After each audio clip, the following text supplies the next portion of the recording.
Greetings to all my star leaders in childcare, our childcare practitioners, our owners, our administrators, whoever you are, welcome to this training. This is Coach Francis with Serving Success in Childcare. I am your Serve Well coach.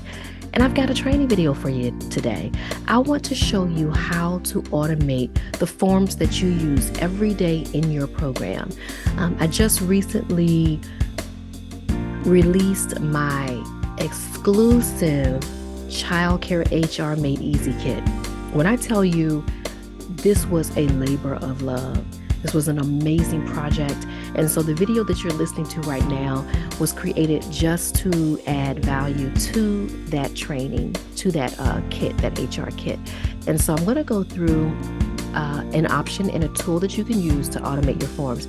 So the forms that were in the kit, there were so many forms in your childcare HR Made Easy kit.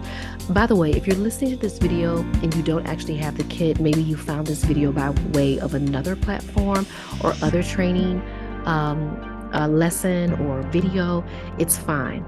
If you don't have the Childcare HR Made Easy kit, make sure you click on whatever link has been made available to you to get that kit.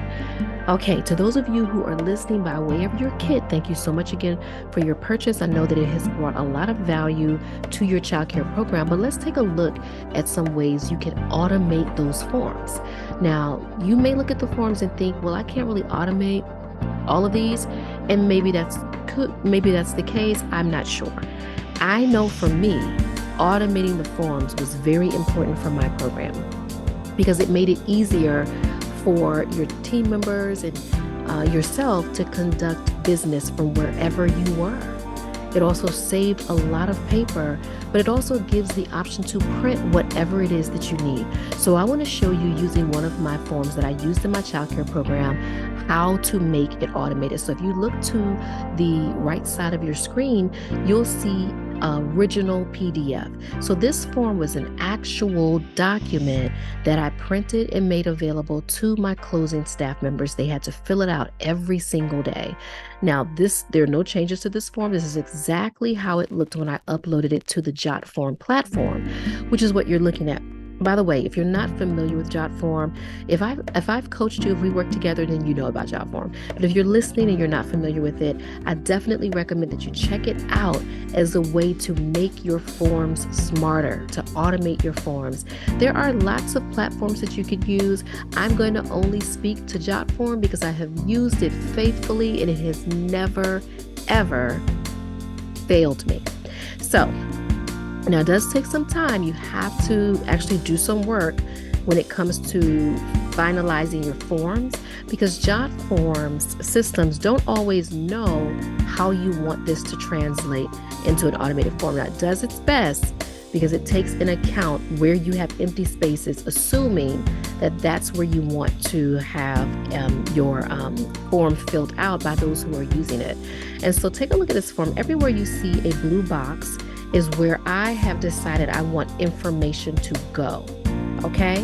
And so take a look at the form on the left. Now, before I publish this form, because this form has now been published to be automated, which is why it looks this way, but before it was actually published and finished, the screen looked a little different. There were no themes. There's been a theme added here, the colors that you see, and everything has been completed. But before that happens, you have to actually go in and let the system know what you want. For instance, here at the top, I have a place for date.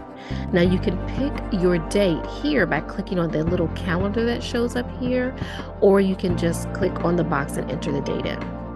Now right here, this lets you know where that answer, once your team member fills it out, is going to be it's going to be positioned on your form, and you can choose that. I can literally pick this box up and move it wherever I want it to go on the form. But because this is where I want the date to show, if I were to print this form out or view it, that's where the box is going to be. Now, let's go back up. I clicked on something. It has a start time for this particular page because I want to know how long it took them to go through this process. So I have the team member to put in the start time, and then at the end of this form, they're going to put in the end time as well. Now, because I have information that I want to be required information, I'm going to choose to make it required. And this is where the little red asterisk will appear. Where do you do that? So once you click on the box you're working with, you're going to look at the bottom. It's going to give you an option to go to properties or to get rid of it altogether by throwing it away or removing it. So we're going to click on properties. Now over to my right, there are going to be several options that I can choose. Now right here is where I would choose to make it required or not. So if I remove this, it's going to take the asterisk away, and now that entry can be bypassed. I don't want it bypassed, so I'm going to go ahead and make it a required option. Let's go back and look at our form. Now, as this individual moves through, they're going to fill out the information here. Now, in my facility, there needed to be 2 staff members or team members that close the center. This is where their names would be entered. Now, later on, they're going to actually sign their names individually, but here they can just type them in, or that one person filling out the form could type it in. Now, you can give instructions here. The same instructions that I had here were moved over here to the electronic form. Now, everywhere again that you see an asterisk is a requirement. Even though you see 4 different items that have to be checked off, if there's an asterisk here, it still will cover all 4 items for that section. I added in an area where they could leave comments. That wasn't over here, but of course you can leave comments on the back side of the sheet or at the bottom of the sheet. But here on the electronic form, I wanted them to be able to add comments if necessary. And I'll give you an example. So for instance, when they got to this portion where they're checking off locked all gates and entrance doors, if for some reason they go to lock a gate and the gate is broken or something is out of order, they could come down here to the comment section and type that in. That way I would know immediately, or the person who's in charge of managing this form and overseeing it would know exactly what needed to be done. Then it goes into the classrooms for this particular form. You know, just think about the forms you want to automate. I'm using this one as an example because it's just something to use as an example. And it is actually something that I automated. So these are all of the items that I need checked off or reviewed before they leave for the day.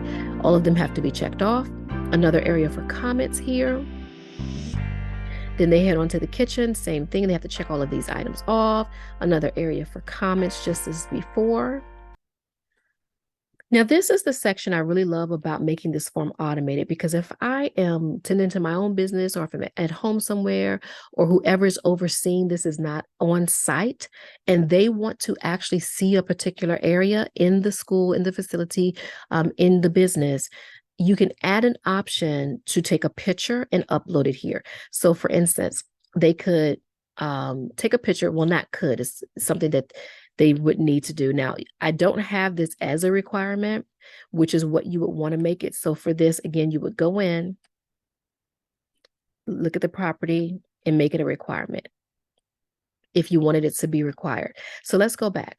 They could click on Browse Form after they take a picture of the entryway and upload it right here. And I'll show you where that matters later. Now, at the end, both staff members who are closing will sign their own individual names on the device that you have set this up on. We used iPad. I'm sorry, we did use iPads, but the teachers mainly had tablets for uses such as this. Then they would enter in the end time. Now, for this times, JotForms automatically stamps the time for your documents. Now, you can indicate that you don't want that done, but I left that as it was. And so I would see 2 timestamps, the one that the staff member entered and the one that JotForms entered once the form was completed. Now, once everything's finished, they have an option to go down to the bottom to submit it, but they can also preview it before they submit it to make sure that it's what they want to send. Here are the instructions that were on the physical copy over here to the right. They just moved over here. I did not have to do that. JotForm automatically moved this information to the left side. Now, once they are done and they submit it, there's some other things I could actually train you on here, but this is not for the purposes of giving a full-blown tutorial of JotForm. If you want to know how to make this work and come alive for your particular business and you want assistance, be sure to schedule a personal strategy a call with me, and then we can go through it and customize it for your particular needs. All right, so let's take a look at what it looks like. Once you publish it, I'm going to just skip to the publish option because this form has been completed. It's going to give you a link for that form. Now you can take this form, you can embed it wherever you want. You can also turn it into a QR code if you want your teachers to use their own devices, their own phones. That way they can just click or scan rather the QR code. The form would immediately pop up for them on the device and they can begin filling it out. You can also share it electronically, through email or however you want, whatever is most convenient for you. So let's take a look at what it looks like when this form is completed and submitted. You're going to go back to, and this is my training site. This is not the site that I use or the JotForms account that I use with my school. Otherwise, you would see a bazillion forms here. This is the one that I created that I use for clients or I use just for training purposes. So as you can see, I have my test form submitted here. This was done some time ago, but I'm going to show you what it looks like. Okay. So this form, which was completed back in March of 2023, was entered here. This is a test form. This is what you would see on the entry level of coming to this screen. Now, you can go through, you can click on it, you can see everything that they checked off. It's just indicating that they did check those items. There were no comments. This was a picture that was entered, a mock picture of, not of an entryway, but just a picture so that you could see how that looked. Now, if you want to look at it from a different view, you would simply go back here where the star is, click on that. Or you can just press where it says view here. Now the form is going to come up from a different viewing site. And you can just go through. Again, you can see everything that they checked off. There were no comments. Here's the picture that was entered in. If you require that a picture be uploaded of a certain site or place in the center or facility.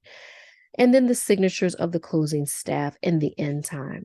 Now, remember, I told you time, JotForms automatically does a timestamp. That would appear if you were to print this out as a document, which you could do here. If you say download, it would download the form directly to your device. You can download it as a CSV, as an Excel, or as a PDF, which is normally what I did. If I needed it, I downloaded it as a PDF and it would appear on my screen in the original document form, but it would be filled out.